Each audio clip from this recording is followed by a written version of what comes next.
Welcome back to my English Learning YouTube channel, my dear subscribers, viewers and students. So, আজিৰ ভিডিঅ'টো হ'ব fill in the blanks with the following auxiliaries. অৰ্থাৎ মই বোৰ্ডত কিছুমান sentence লিখিছো আৰু অলৰেডি মই যিবিলাক auxiliary verb আলোচনা কৰিছো, ডিসকাস কৰিছো, সেই auxiliary verb কেইটাৰে আমি fill in the blank কৰিম। অৰ্থাৎ আমি এটা this is a kind of comprehension test। অৰ্থাৎ শিকোৱা বস্তুখিনি ভিডিঅ'ত দিয়া বস্তুখিনি যিকেইটা অক্সিলাৰী ভাৰ্বৰ ইউজ শিকিছো সেই বস্তুখিনি আমি বুজি পাইছো নে পোৱা নাই। ওকে, তাৰ কাৰণে কি এটা প্ৰেক্টিস সেশন য'ত নেকি কি কৰিব লাগিব fill in the blanks with the following auxiliaries. অৰ্থাৎ অক্সিলাৰী কেইটাৰ নাম মই লিখি দিছো, am is are, was were, তাৰপিছত do does did, have has had. অৰ্থাৎ একেটা অক্সিলাৰীৰে there are 15 sentences written on the board আৰু এই 15টা সেন্টেন্সক কি একেটা অক্সিলাৰী ভাৰ্বেৰে ফিল আপ কৰিব লাগিব। আৰু এনেকুৱা কোৱেশ্চন সাধাৰণতে আমাৰ কি ইন্টাৰভিউ বিলাকত অৰ্থাৎ চাকৰিৰ কাৰণে যিবিলাক পৰীক্ষা হয় তাতে আহে আৰু আমাৰ লোৱাৰ ক্লাছত আহে। আকৌ ইন্টাৰেষ্টিং কথাটো কি এইচএছ ফাৰ্ষ্ট ইয়াৰ এক্সামিনেশ্যনত এই গোটেই অক্সিলাৰী ভাৰ্বৰ ফিল ইন দা ব্ল্যাঙ্ক আহে। গতিকে ষ্টুডেন্ট সকলে যদি মানে ভালকে চাই, বিশেষকৈ এইচএছ ফাৰ্ষ্ট ইয়াৰ ষ্টুডেন্টৰ কাৰণে আজিৰ ভিডিঅ'টো বহুত ইম্পৰ্টেন্ট। সো এটা লেখা আছে দা বয় ডেজ ৰাইটিং এন এছে নাও। সেন্টেন্সটো পঢ়ি বুজি পাব লাগিব যে ইয়াতে কি বিভাগ আহিব, কাৰণ ইয়াতে আছে ৰাইটিং, ভাৰ্বৰ লগত আইএনজি আছে আৰু নাও আছে। So definitely this will be a sentence of present continuous tense. আৰু যদি প্ৰেজেন্ট কন্টিনিউয়াস টেন্স হয় তেতিয়াহ'লে বিভাগৰ পিছত আইএনজি দিব লাগিব। বিভাগৰ পিছত আইএনজি দিব লাগিব, আইএনজি তো আছে, গতিকে এটা বিভাগ ইয়াতে পুট কৰিব লাগিব।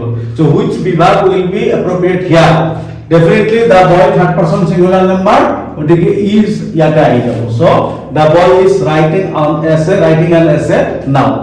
So number 1 আমাৰ হৈ গল। Now second one, she walking in the garden then, ইয়াতে একে সেন্টেন্স, কেৱল ডিফাৰেন্সটো কি ফাৰ্স্ট সেন্টেন্সটোত নাও আছে আৰু সেকেন্ড সেন্টেন্সটোত কি আছে দেন আছে। গতিকে নাও মানে প্ৰেজেন্ট টেন্স আৰু দেন মানে কি পাস্ট টেন্স। সো ইয়াতেও আইএনজি আছে, গতিকে আইএনজি থাকিলে ইয়াতে বিভাগ এটা আহিব। সো এবাৰ কি সেকেন্ড সেন্টেন্সত সিৰ লগত পাস্ট টেন্সৰ এটা বিভাগ আহিব আৰু সিৰ লগত পাস্ট টেন্সৰ কি বিভাগ আহিব? She is the third person singular number, গতিকে সি ওয়াজ আহিব। নিশ্চয় বুজি পালে? She was walking in the garden then, তাই তেতিয়া বাগিচাত খোজকাঢ়ি আছিল।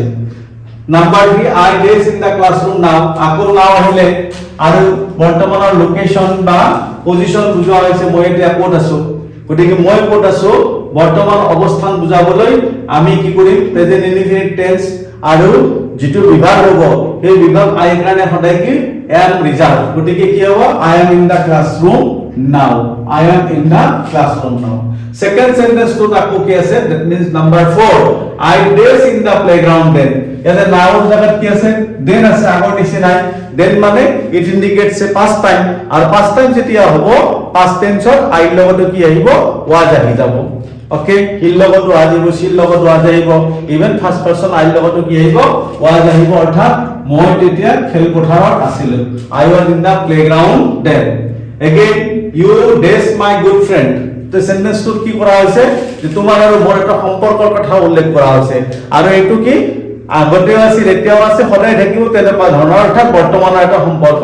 দ্যাট ইজ হোৱাই ইউ আমাৰ সেকেন্ড পাৰসন সাবজেক্ট আৰু সেকেন্ড পাৰসন সাবজেক্ট ইউৰ লগত প্ৰেজেন্ট টেন্সত কি হয় সদায় আৰ হয়। So you are my good friend, তুমি মোৰ ভাল বন্ধু বা আপুনি মোৰ ভাল বন্ধু।